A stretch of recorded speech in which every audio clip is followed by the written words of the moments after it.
श्री कृष्ण जन्मोत्सव के पावन अवसर पर सीएम योगी मथुरा में हैं और सीएम ने मथुरा में 645 करोड़ की 118 विकास परियोजनाओं का लोकार्पण और शिलान्यास किया है। साथ ही साधु संत का सम्मान किया।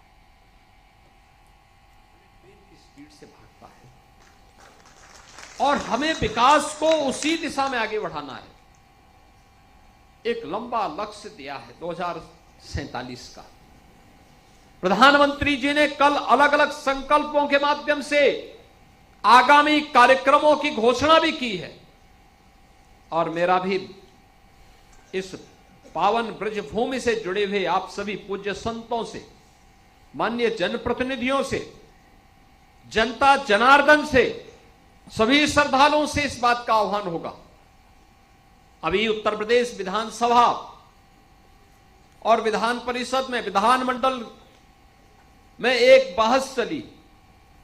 लगातार 26-27 घंटे दिन और रात चर्चा होती रही और चर्चा का केंद्र बिंदु क्या था? कैसा उत्तर प्रदेश सही है, कैसा उत्तर प्रदेश सही है।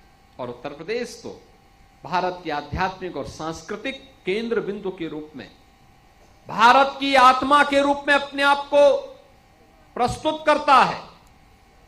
हमारे पास आध्यात्मिक, एक समृद्ध आध्यात्मिक विरासत है।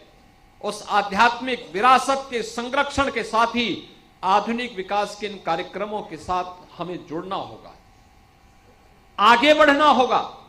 और उसी जुड़ाव को लेकर के आज यहां पर मुझे आने का सौभाग्य प्राप्त हुआ है। आज यहां पर विकास की जो बृहद योजनाएं आपको दी गई हैं, मुझे बताते हुए प्रसन्नता है कि यहां पर मार्गों के लोकार्पण के कार्यक्रम भी संपन्न हो रहे हैं और साथ ही यहां पर पांचजन्य जैसे प्रेक्षागृह भी।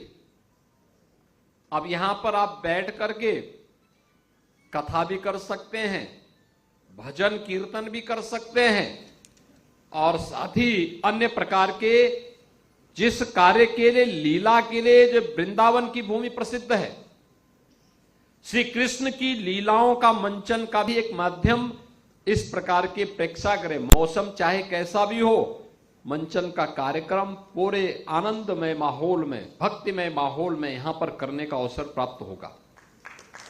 आज का ये कार्यक्रम यहां पर इन सभी के साथ हम सबको जोड़ता है, चाहे वह परिक्रमा मार्ग का हो, चाहे वह यहाँ के बड़े बड़े मार्गों के निर्माण का हो, यहाँ पर प्रवेश द्वारों और कुंडों के फसाड लाइटिंग का है, यहाँ पर अन्य श्रद्धालुओं की सुविधा से जुड़े हुए और यहाँ के विकास से जुड़े हुए जो अन्य तमाम महत्वपूर्ण स्थल हैं, स्वास्थ्य से, शिक्षा से, कनेक्टिविटी से, जल संरक्षण से, पर्यावरण संरक्षण से और यहां के विकास से जुड़े हुए इन सभी परियोजनाओं के लिए मैं आज आप सभी को एक बार श्री कृष्ण जन्माष्टमी के इस उपहार के लिए आपको बधाई देता हूं।